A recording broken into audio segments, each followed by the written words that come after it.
Job से setup channel में आपका स्वागत है। आज इस वीडियो में हम बात करने वाले हैं इंडियन कोस्ट गार्ड की तरफ से ग्रुप सी परमानेंट रिक्रूटमेंट आपकी आउट की गई है, जिसके नोटिफिकेशन और एप्लीकेशन फॉर्म हमारे टेलीग्राम पर फ्री ऑफ कॉस्ट उपलब्ध करवाए गए हैं।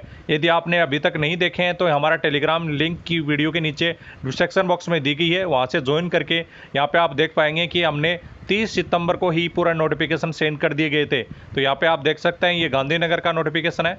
इसी के ऊपर आप देख पाएंगे तो यहाँ पे आपका कंप्लीट में आपको यहाँ पे आप देख सकते हैं मुंबई का भी नोटिफिकेशन सेंड किया गया है, जिसमें पूर्ण वैकेंसीज का नोटिफिकेशन दिया गया है, जिसमें सभी वैकेंसीज कैटेगरी वाइज कितनी ही रहने वाली हैं उसका हिसाब से आप फॉर्म फिलअप कर सकते हैं। चलिए आपको बता देता हूँ कैसे फॉर्म फिलअप करना है, क्या क्या डॉक्यूमेंट आपको साथ में लगाकर भेजने हैं, पूरी जानकारी लेने वाले हैं। आप देख सकते हैं जो कि मुंबई की तरफ से आउट किया गया है। 11 नवंबर लास्ट डेट इसमें रखी गई है। 27 सितंबर जो भी कैंडिडेट है इसके एप्लीकेशन फॉर्म से अप्लाई कर सकते थे, जिसमें पहली वैकेंसी स्टोर कीपर ग्रेड 1 की है, जिसमें यूआर कैटेगरी के लिए 12वीं पास और 1 साल का एक्सपीरियंस आपका संबंधित मांगा गया है। तो आप यदि एक्सपीरियंस जहाँ से भी बनवाते हैं वो आपका वेरीफाई होना चाहिए और जीएसटी नंबर मिनिमम होने चाहिए उस पर। यदि दुकान से बनवा रहे हैं तो वहाँ पे जीएसटी नंबर होना चाहिए, या किसी भी इंस्टीट्यूट या स्कूल से बनवा रहे हैं तो वहाँ का भी आपके जो भी सर्टिफिकेट नंबर आपके जरूर होने चाहिए। 18 से 25 साल मिनिमम एज आपकी रखी गई है। इसके बाद में फायर इंजन ड्राइवर के लिए पोस्ट थी, ये सभी वैकेंसीज आप इस प्रकार से देख सकते हैं। जो लास्ट एज आपकी दी गई है उसमें यदि आपकी कैटेगरी वाइज पोस्ट अलग है, जैसे एसटी कैटेगरी की है, यहाँ पे पोस्ट और है, इसमें 18 से 30 साल तक के कैंडिडेट एसटी कैटेगरी वाले अप्लाई कर सकेंगे। यूआर कैटेगरी पर जो कैंडिडेट है वो आपको आती है एप्लीकेशन फॉर्म की बात, तो एप्लीकेशन फॉर्म आपको इस प्रकार से भरना है, जैसा कि यहाँ पे आपको फोटो कंप्लीट यहाँ पे लगा देनी है, खुद की फोटो लगानी है, जिसपे कोई भी सिग्नेचर वगैरह करने की ज़रूरत नहीं होगी। इसमें जो भी कैंडिडेट फॉर्म फिलअप करना चाहते हैं वहाँ पे कोई भी फोटो आपको यहाँ पे नहीं लगानी है। पासपोर्ट साइज फोटोग्राफ आपकी होनी चाहिए। पोस्ट का नाम, जैसे आप फायरमैन से अप्लाई कर रहे हैं या किसी भी कैटेगरी से अप्लाई कर रहे हैं, स्टोर कीपर से, तो यहाँ पे कैपिटल अक्षर में स्टोर कीपर आपको लिखना है। स्टोर कीपर की स्पेलिंग जो भी है ऊपर से आप देख सकते हैं नोटिफिकेशन के माध्यम से। और एप्लीकेंट का खुद का नाम है वो आपका जो भी है कैपिटल में यहाँ पे लिखना है। जैसे कि किसी का नाम राहुल है तो यहाँ पे RH ये कैपिटल अक्षरों में लिखना है, मतलब बड़े अक्षरों में आपको लिखना है, जिससे कोई भी त्रुटि न रहे। एप्लीकेशन द पोस्ट का नाम फिर से आपको यहाँ पे स्टोर कीपर लिखना है। और डेट ऑफ बर्थ आपको यहाँ पे किस प्रकार से लिखनी है, तो यहाँ पे आप देख सकते हैं, आपको बता देता हूँ कि डेट ऑफ बर्थ किस प्रकार से आप लिखेंगे। जैसे किसी की डेट ऑफ बर्थ 16 जून है तो आपका 6 यहाँ पे लिख सकता है, और इसके बाद में आपका 2008 यदि आपकी डेट ऑफ बर्थ है तो यहाँ पे 2008 लिख देंगे। इसके बाद में एंड करके यहाँ पे एंड करके इसी के आगे यहाँ पे एंड करके आपको कितनी आज एज हो चुकी है, तो 18 ईयर आपकी एज हो चुकी है, वाई ईयर लिख देंगे। तो आपके समझ में आ गया होगा। यदि किसी के समझ में नहीं आता है तो आप कमेंट बॉक्स में कमेंट करके पूछ सकते हैं।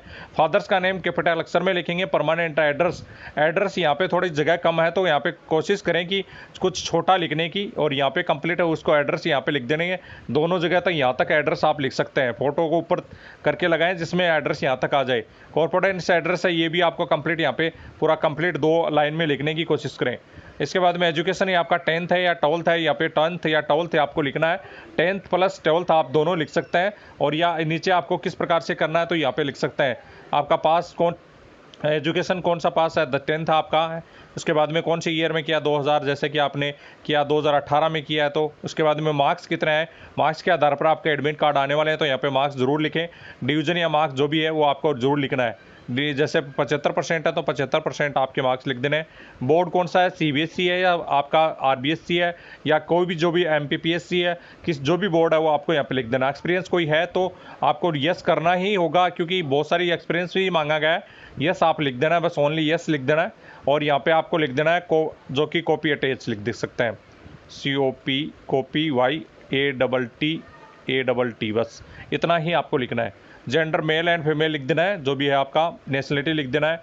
इसके बाद में आपका जो भी फिजिकली हैंडीकैप्ड है तो यहाँ पे नो है तो यहाँ पे नो जरूर लिख देना है, खाली नहीं छोड़ना है। कैटेगरी यदि आपकी कौन सी है तो यूआर आपकी है तो यूआर लिख सकते हैं, क्योंकि स्टोर कीपर में मात्र एक यूआर की पोस्ट है। यूआर में सभी कैंडिडेट अप्लाई कर सकते हैं, चाहे कैटेगरी जो भी है वो यहाँ पे लिख सकते हैं। जैसा कि आपका ओबीसी कैटेगरी है तो और यूआर में अप्लाई कर सकते हैं, कोई दिक्कत नहीं है आपको। एसटी कैटेगरी वाले भी, एससी कैटेगरी वाले सभी अप्लाई कर सकते हैं। कोई कैंडिडेट डिपार्टमेंटली है नहीं है तो नो आप जरूर लिख दें। ईमेल आईडी, कॉन्टैक्ट नंबर, आधार नंबर ये जरूर लिख दें। यहाँ पे सबसे पहले आपका मोबाइल नंबर लिख देना है। उसके बाद में एंड करके और उसके बाद में आपका एंड करके ईमेल आईडी ज़रूर लिख दें। ईमेल आईडी आपकी नहीं आ रही है ऊपर, तो आपको यहाँ पे ऊपर कॉन्टैक्ट नंबर छोटे में लिखना है, उसके नीचे मोबाइल नंबर लिखना है और डेस लगा के यहाँ पे इस प्रकार का डेस लगा के ये आधार कार्ड नंबर ये लिख देना है। तो इस प्रकार से, और इसमें यहाँ पे अंगूठा लेफ्ट हैंड का आपका अंगूठा है वो यहाँ पे थंब प्रेस कर देना है यहाँ पे, और इस पर यहाँ पे सिग्नेचर कर देना है। ये प्लेस आप जो भी है जहाँ से आप फॉर्म फिलअप कर रहे हैं, जिस एड्रेस पे आप बैठे हुए हैं उसी एड्रेस का जो भी है एक लास्ट के जो भी है जैसे डिस्ट्रिक्ट है वो लिख सकते हैं। यहाँ पे डेट है वो आप लिख देंगे। 11 तारीख लास्ट डेट रखिएगा। 11 तारीख से आप जो भी कैंडिडेट है उससे पहले पहले फॉर्म को आपको फिलअप करना होगा। यदि ओबीसी सर्टिफिकेट है, ये इस प्रकार के आप काफ़ी कैंडिडेट कंफ्यूज हो जाते हैं कि सर्टिफिकेट दिए हुए हैं, तो ये सर्टिफिकेट आपके बने हुए हैं जो भी स्टेट गवर्नमेंट से सेंट्रल गवर्नमेंट के सर्टिफिकेट बनाए जाते हैं। सेंट्रल गवर्नमेंट के फॉर्मेट के अनुसार आपका सर्टिफिकेट है, तो आपको इस फॉर्मेट में कोई भेजने की जरूरत नहीं है, अलग से नहीं बनाना है, वही आपको साथ में लगाकर भेजना है। लेकिन एक सर्टिफिकेट जो दिया रहता है नीचे की, जैसे कि जिसका डिक्लेरेशन ओबीसी के लिए, तो वो आप जरूर लगा के भेज सकते हैं। ओबीसी कैंडिडेट के लिए मात्र आपका अलग से डिक्लेरेशन भी रहता है, तो वो आप लगा सकते हैं। इसमें नहीं दिया हुआ है तो आप नहीं जरूरत है, तो आप ये सेंट्रल गवर्नमेंट के फॉर्मेट के अनुसार ये सभी सर्टिफिकेट आपके होने चाहिए। यदि सेंट्रल गवर्नमेंट के फॉर्मेट के अनुसार आपके सर्टिफिकेट है, सेंट्रल गवर्नमेंट का आपका इंग्लिश वाला फॉर्मेट आपका होता है, इंग्लिश वाला आपका जो भी परफॉर्मा दिया हुआ है, जो भी सर्टिफिकेट आपके हैं, तो आपको कोई दिक्कत नहीं है। किसी भी सर्टिफिकेट को दोबारा बनाने की जरूरत नहीं, वही सर्टिफिकेट आपका काम आने वाला है। ऑनलाइन आजकल बनने लगे हैं सब जगह, तो ऑनलाइन वाला ही सर्टिफिकेट आपको लगाना है। अब डॉक्यूमेंट क्या क्या लगाने साथ में, चलिए वो दिखा देता हूँ। और आयु सीमा की बात 18 से 25 या 30 साल जो भी दी गई है उसमें नियमानुसार छूट आप लगा सकते हैं। जैसे कि SC/ST को 5 साल की रहती है, ओबीसी को 3 साल की। किसी भी एप्लीकेशन फ़ी आपकी कोई नहीं रखी गई है। आवेदन आपको भेजने के लिए ये एड्रेस दिया गया है, 11 तारीख लास्ट डेट रखी गई। इस एड्रेस पे आपको कंप्लीट भेजना होगा।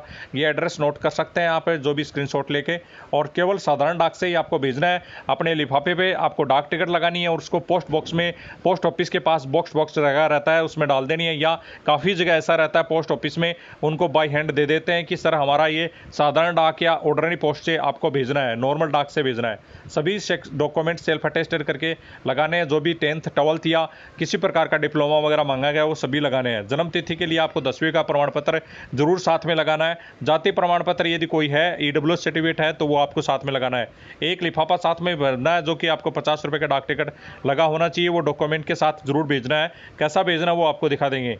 अनुभव प्रमाण पत्र, एक्सपीरियंस सर्टिफिकेट जब सभी में लगभग मांगा गया है। एक्सपीरियंस सर्टिफिकेट आपका जैसे कि मैंने बताया कि मिनिमम किसी भी GST नंबर के साथ होना चाहिए, सर्टिफिकेट नंबर के साथ जरूर होना चाहिए जो कि वेरीफाई हो सके। इस प्रकार का प्रमाण पत्र अपने जानकार से ही आपके पास बनवाएं जिससे आपको दिक्कत नहीं आए। आधार कार्ड की कॉपी साथ में जरूर भेजनी है, और साथ में 2 पासपोर्ट साइज फोटोग्राफ भेजनी है। पासपोर्ट साइज फोटोग्राफ वही भेजनी है जो एप्लीकेशन फॉर्म पर आप लगा रहे हैं, उसी प्रकार की 2 पासपोर्ट साइज फोटोग्राफ भेजनी है जिसके पीछे आपका नाम वगैरह लिख सकते हैं, कोई दिक्कत नहीं है, जिससे फोटो खोने में दिक्कत नहीं आएगी। तो ये सभी चीज़ें आपको जरूर साथ में लगानी है। इसमें आपका एप्लीकेशन फॉर्म कोई भी छूट आपकी इसमें फ़ी नहीं रहने वाली, एप्लीकेशन फ़ी आपकी नहीं रखी गई है।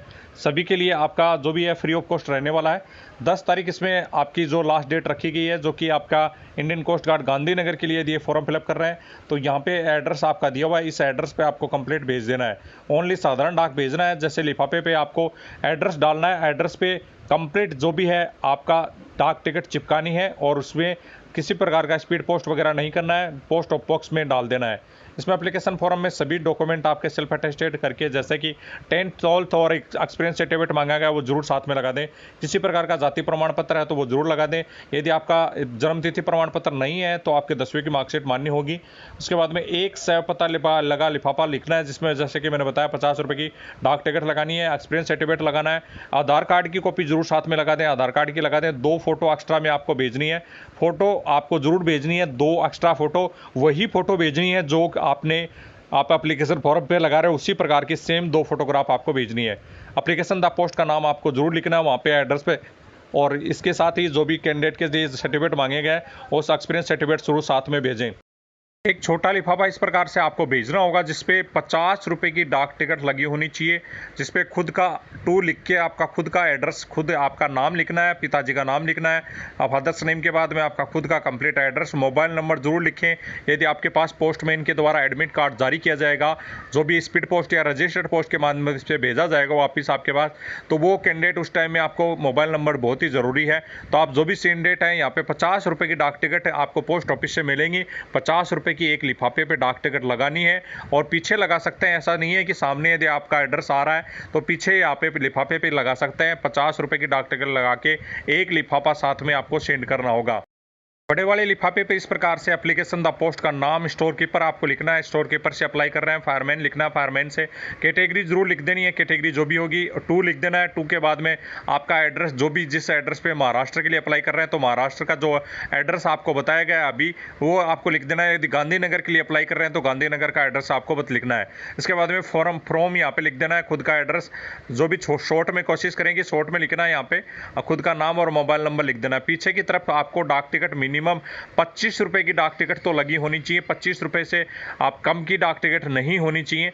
और साधारण डाक से आपको भेजना है, ऑर्डिनरी पोस्ट आपको भेजना है या नॉर्मल पोस्ट भी काफ़ी बोलते हैं, नॉर्मल पोस्ट से भेजना है। इसको स्पीड पोस्ट या रजिस्टर्ड पोस्ट करोगे तो आपका फॉर्म रिजेक्ट भी किया जा सकता है। जिसमें साफ लिखा गया है साधारण डाक से आपको भेजना होगा, साधारण डाक से आपको भेजना है। उसके बाद में वहाँ जो भी कैंडिडेट है पोस्टमैन को आपको बता देना है कि सर ये आपका ये जो भी पोस्ट बॉक्स में डालना है, या उसके पास आपके कई ऐसे भी होते हैं वहाँ पे अपने पास ही रख लेते हैं, वो पोस्ट साधारण डाक से उसको भेज देते हैं। तो आप जो भी कैंडिडेट है पोस्ट ऑफिस में आपको बता देंगे किस प्रकार से आपको साधारण डाक से डालना है, पोस्ट बॉक्स में डालना है या खुद अपने पास रखने वाले हैं। तो ये जो भी कैंडिडेट है इस प्रकार से आप एप्लीकेशन फॉर्म को सेंड कर सकते हैं। सभी डॉक्यूमेंट सेल्फ अटेस्टेड लगाने हैं, 2 फोटोग्राफ भेजनी है, फोटोग्राफ के साथ ही एक आपको लिफाफा भेजना है जिसपे 50 रुपये की डाक टिकट लगी होनी चाहिए, वो भी आपको साथ में भेजना है। सभी चीज़ें क्लियर हो गई हैं सभी कैंडिडेट को, तो कमेंट बॉक्स में जरूर कमेंट करके बताएं सही लगा है, अच्छा है वीडियो या कोई कमी है किसी प्रकार की, तो आप कमेंट बॉक्स में कमेंट करके और जानकारी ले सकते हैं। सभी टेलीग्राम पर आपकी PDF सेंड कर दी गई है, तो वहाँ से डाउनलोड करके पूरी जानकारी देख सकते हैं। जय हिंद दोस्तों।